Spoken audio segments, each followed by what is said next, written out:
Since my last episode, I've been doing a lot of reflecting. Mostly reflecting on the fact that most, if not all, of my reasonings for, in part one, of why I don't want kids seems kind of negative. Yeah. And with that, I've also been reflecting on some of my thought processes outside of that episode, and I'm starting to wonder and ask myself, have I become a pessimist? Have I become a pessimist, or am I just burnt out, overstimulated, and maybe a little overinformed? In a world where so much is genuinely hard and heavy, how do we tell the difference between realism, emotional exhaustion, and pessimism? I don't have the answers. Today, I just want to sit in that question with you, not fix it, not to positivity hack my way out of it, but rather to look at pessimism gently, honestly, and ask, what is this for? What if it's trying to protect us? And in its efforts, has it changed who I am or who we are? Welcome to Existential Office Hours with your host, Lori. So before we get into this heavy topic, I have the land acknowledgement here, so let's go over that. I'd like to take a moment to acknowledge that I'm currently broadcasting this podcast on stolen land that was once rich in generations of culture, biodiversity, sacred tradition, and wisdom passed down through generations, was disrupted by colonization and bears the scars of history. Nevertheless, it continues to heal and regenerate despite ongoing violence. This land remains deeply rooted in Indigenous identity, those that were here before us, those from the Mississauga of the Credit, the Haudenosaunee, the Anishinaabe and the Wendake-Niuenso nations. Acknowledging these nations is important to me as a Black woman whose home was previously colonized and is now changed by these systems to address a systemic oppression and colonization that continues to happen in our world today. The Mississauga, Haudenosaunee, Anishinaabe, and the Wendake-Niuenso people of this land are not forgotten, despite injustices and displacements they may have faced. Like the Anishinaabe values, I'm committed to reconciliation to minimize my impact on the environment, and I continue to learn from, support, and uplift these communities, and I urge you to find your own ways to support Indigenous rights and communities following their values. Beautiful. I think I did really good this time. I don't usually do that good with my land acknowledgement. But anyways, so before I get into it, obviously, I looked up the exact definition of a pessimist or pessimist because I want to be clear with this term. I feel like it's such a heavy term. So I have the definition here. I just looked it up on Google. So let's see what Google said. It's a state of mind where someone tends to see the worst aspect of things or believe that the worst will happen. If you or someone you know is experiencing pessimism, please call the number on the screen. That was a joke. But yeah, so it's a really heavy thing to categorize yourself as, which is why I feel like I was so prone to be like, guys, I'm not a pessimist, I'm a realist, don't cancel me. But that's okay. And I'm really excited for this topic because I think people just see pessimism as oh, you're being negative, you're being a negative Nancy.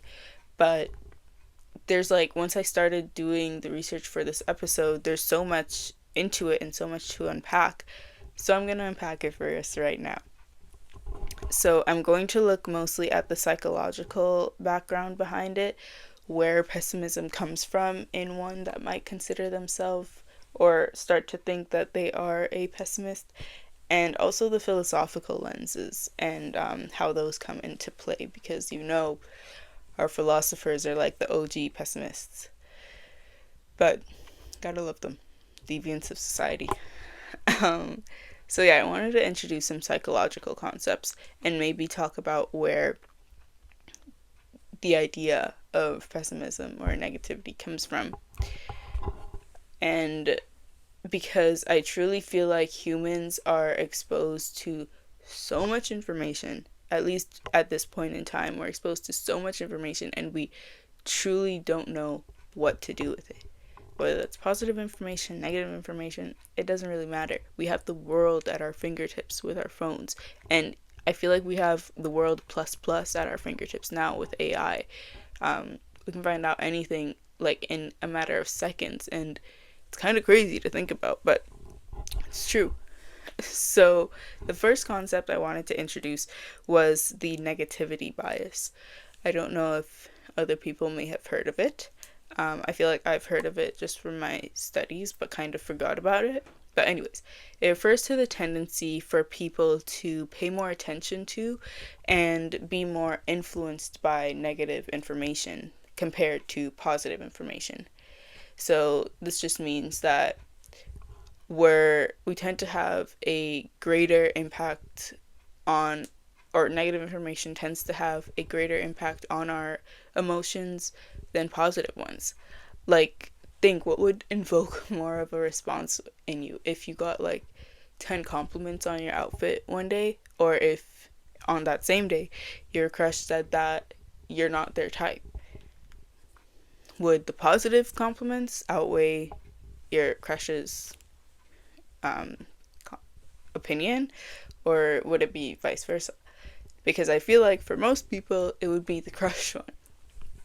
And that's just like one example of negativity bias. So it's kind of crazy. But I found it really, really interesting because this bias also has evolutionary roots. And you guys know that I love evolution.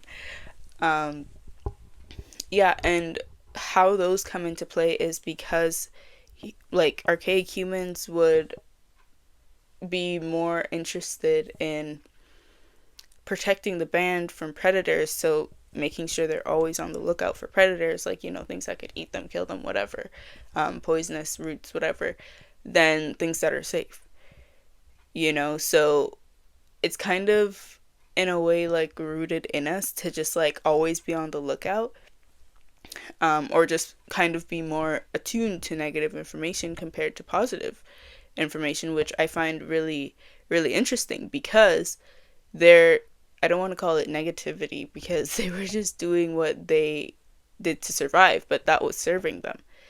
So I wonder now if this negativity bias is still continuing to serve us.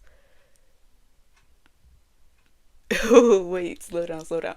Because back then, that was called like being a team leader, like, you know, like protecting the troops, but now it's called pessimism. Anyways, it's like that boy that cried wolf. I mean, he probably shouldn't have cried wolf so many times if he didn't. Like, I feel like the boy that cried wolf was probably a pathological lie. But, you know, when he did cry wolf, and the wolf was actually there, he was onto something.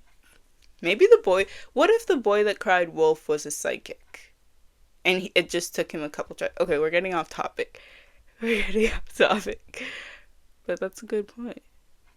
The boy that cried wolves makes his comeback. Anyways, so with this knowledge, like I said, it makes me wonder if it once helped us survive predators. What is it trying to protect us from now? Or what do we think it's trying to protect us from now? And is the protection still useful? You know? Because obviously we know, like, through evolution, it's like survival of the fittest type beat. So those people that were able, or archaic humans, whatever, that were able to spot the predators, keep the band safe, whatever, their genetics are going to get passed down, passed down, passed down. So has humankind just kind of evolved to be more attuned to negative information. I don't know. I don't know. It's interesting that negativity bias is a common occurrence that we all kind of experience. Um, and if you don't experience negativity bias, I guess you're kind of lucky, but that also might be kind of off. I don't know. I don't know. Okay. But I'm just saying from an evolutionary perspective. But on that note, there's also another psychological concept called defensive pessimism. That sounds really crazy. It sounds really crazy, but it's kind of not. And I realized I kind of do it, and maybe you do too. It's basically a coping mechanism that people use where they set very low expectations for themselves mentally to mentally prepare for the failures in a specific situation. And it's considered a conscious way of dealing with anxiety. It's kind of like if you apply for a job and then you kind of are like, I'm not gonna get it, like it's whatever, kind of brushing it off. I kind of thought we were just kind of playing with the universe, like showing the, like playing hard to get with the universe, kind of like, I don't even want it, universe, like you can have it. But, you know, then the universe is like, no, I'm going to give it to you. But I think it's called defensive pessimism. I don't think it's called playing hard to get with the universe. So, yeah. And it involves also thinking out various ways situations can go wrong. Perhaps like our archaic ancestors, you know, like when they were planning hunting strategies before we made all those animals go extinct. Um, yeah, yeah, we did that, by the way. We did that. So, yeah, before planning hunting, just thinking of all the different techniques and routes and ways that it could go wrong if we did like one strategy versus another strategy. And obviously it worked. We continued to live on.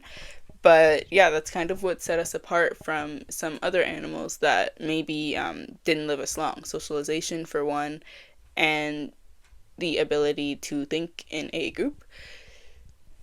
So yeah, defensive pessimism is kind of a strategy opposed to a weakness to push oneself to achieve our goals. So as we go on, we're kind of seeing that pessimism maybe isn't this like big scary like monster in the closet.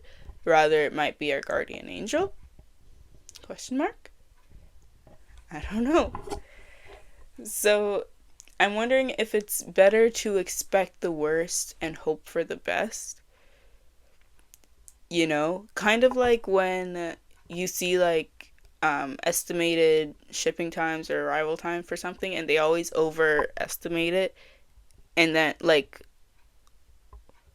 I don't know what the saying is, but they always say a longer time so it arrives sooner, and it's like, yay, they overperformed when really they were just using strategy.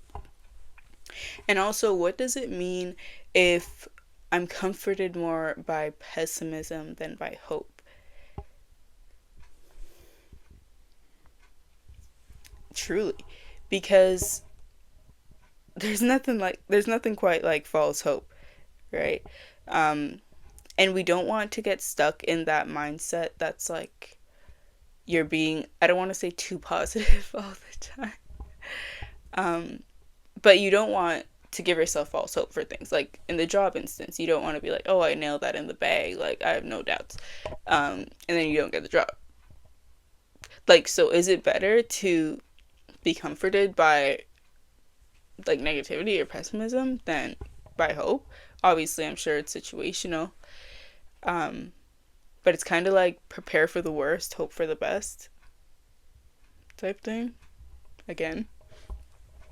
And sometimes I have to catch myself too, even when it's not in like major situations, because I find myself expecting the worst. Like, I don't know, an instance, but if I left something at my desk or whatever, I'm like expecting it to be gone, even though like no one should have taken it. And I'm like, I have to catch myself, like, why did I expect that? That might not be the same, but it's just like realizing and like catching those moments. It's really interesting. Um, so yeah. And next I wanted to explore pessimism from a philosophical lens. Yay! Philosophy! I don't think I could ever major in philosophy. I think I would go crazy like Chidi from The Good Place. He's annoying, but he has points. He has good points.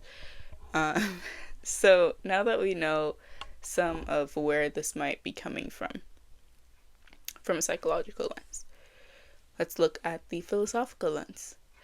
Looking at the OG pessimists like Camus, Cioran,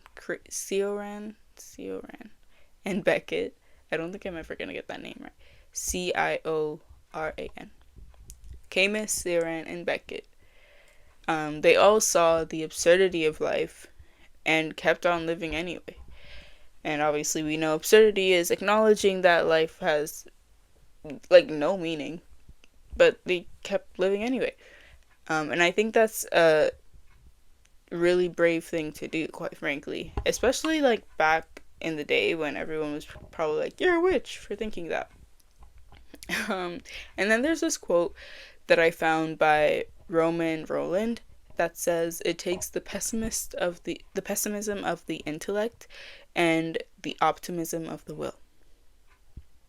I'm going to say that again. It takes the pessimism of the intellect and the optimism of the will. What does that mean? Because I feel like I understood the pessimism of the intellect part, but the optimism of the will I did not get. Essentially, the breaking it up, it looks at the pessimism of the intellect is just looking at how we should be able to see the world through realistic, honest eyes. You know, acknowledging the suffering, injustice, decline, or the possibility that things might actually never get better. So it's just looking at the world and seeing it as it is, not through like rose-colored glasses that some people have. I never found my rose-colored glasses. But yeah, seeing the world as it is, and the optimism of the will is basically saying you go along anyway. You persist, you hope, you create, you resist despair, despite what your pessimistic intellect is telling you. Which is kind of crazy. Because if you can see the world truly as it is, you're supposed to just acknowledge that and go along with it, kind of use it as fuel. It's kind of crazy. It sounds crazy to me. I don't know about you guys. But it relates to me, and it relates for a lot of us because we have the ability to see the world for what it really is. Like, that's what this whole podcast is about. Existential people, or people that have these existential thoughts and can see the absurdity of the world,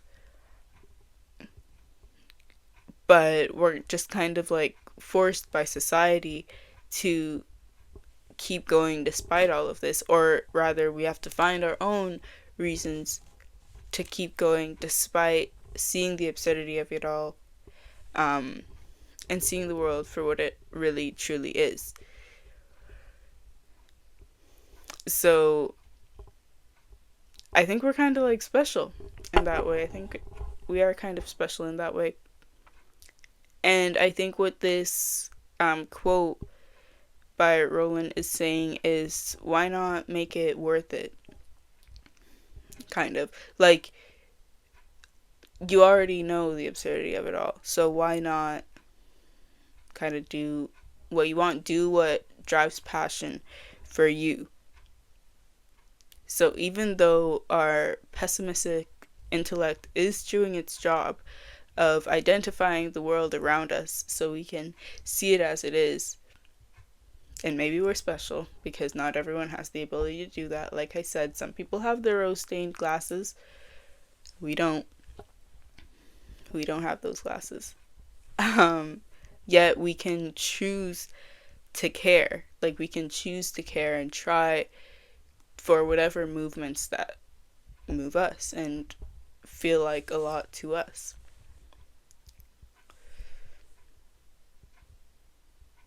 Which is really interesting. And then you have to find the things that actually mean a lot to you. Whether they're big or small, it doesn't matter. It's your life.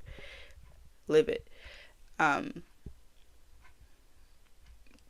But yeah, I guess the next thing is why bother? But I'm not even going to get into that. That's from my previous episode, okay? Of having no. Trying to be positive. Trying to be positive. Find the positive in the pessimistic. Anyways, yeah, you can choose to care for the things that move you. And the optimism I'm referring to also in this isn't a kind of naive belief, but rather a stubborn will. Because I hate that like movement of fake optimism. It's so stupid to me. It's so stupid. I understand what its purpose is and what it's trying to do. Like I said, the whole like how lucky I am to pay taxes and how lucky I am to have a car that can break down. I get it. Okay, I get it. It's kind of rewiring your brain, neuroplasticity type shit. But it's stupid to me. And I don't think that's for the group of people that are listening to this, quite frankly. But, and that I would say, correct me if I'm wrong, that I would say is a kind of naive belief. But rather a stubborn will, I feel like, has to come from within. Not like gaslighting yourself into changing the way of your thinking. Regardless, the world we live in today kind of reinforces negative or pessimistic mindsets. It's kind of like you have to cut off all ties with the social world and the news to have like a peaceful life, which is kind of sad. Like I said earlier, we have the world at our fingertips. And the world has a lot of good happening in it, but also more bad happening in it as well. So it's kind of hard to kind of filter yourself from that and not think about it, especially if you do care a lot about what's happening in the current state of the world today.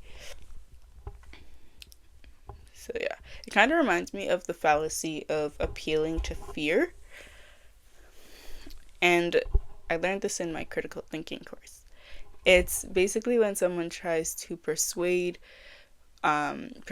someone, whoever, to accept a conclusion by invoking fear and instead of providing logical reasons. So an example of this is saying like, if you don't believe someone with this policy, you're basically asking for chaos on the streets. If you don't take this medicine, you're going to look like a frog. Like just invoking fear other than providing logical reasons. And that's what I feel like a lot of social news, whatever, has come to. Even if they don't realize it, it's like people are scared. You're just invoking fear in people instead of, providing logical reasons. Sometimes you can find those pages that do have logic, but not a lot of times. And it's kind of sad. So when so many negative stories and broadcasts are being pushed in by the media in your face, it really makes me wonder, is it me that's being negative, or is it a reflection of the emotional weather around me?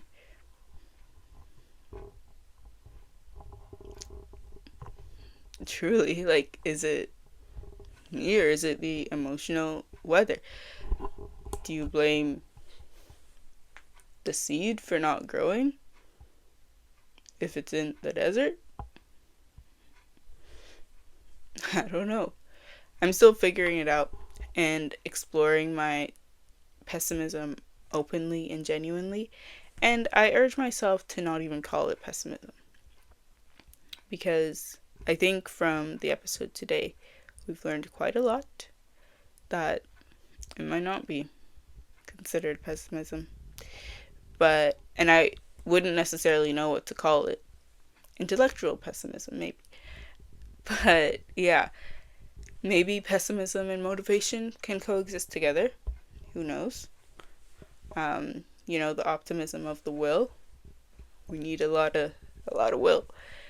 And I know I like to tell myself that everything happens for a reason, even if that reason is meaningless at the end of the day.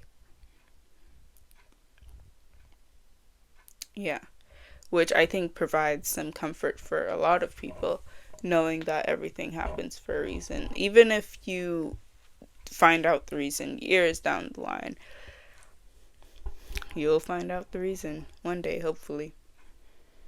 Today was a shorter episode, but I think it's really necessary. I was like spiraling in my car when I was driving to work because I'm like, wait a minute, am I a pessimist? Have I just been lying to myself? So I really had to do some deep diving, some digging, and that's what inspired the episode today. Yeah. So with that, I will close.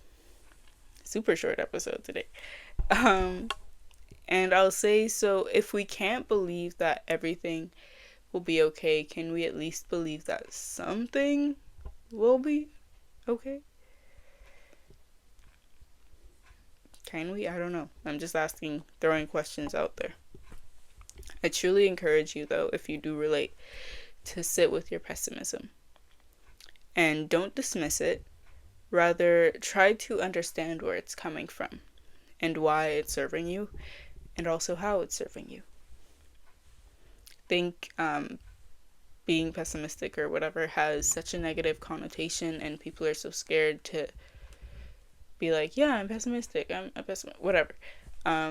Because, literally in the Google definition, it says, like, being pessimistic can drive others away. So no one wants to be pessimistic, but, it serves a purpose. It truly does. And like our archaic ancestors, it served them. And it's probably serving us right now as well. So I want to know from you, what is your relationship with pessimism? Is it something that you fight, embrace, or hide? I know personally for me, I would hide it or fight it. More like, why am I being so negative? Stop. But I think more recently I'm going to try to embrace it or try to understand it and understand where it's coming from, because like I said, it is serving you. We just got to figure out what it's serving us for with whatever. And maybe the world is heavy. Maybe things are getting worse in some ways. And maybe I might not be full of hope. This isn't the podcast you come to for hope, guys. But I'm still here. And sometimes that's the most optimistic place you can be. That's all I have for today. Bye. Love you all.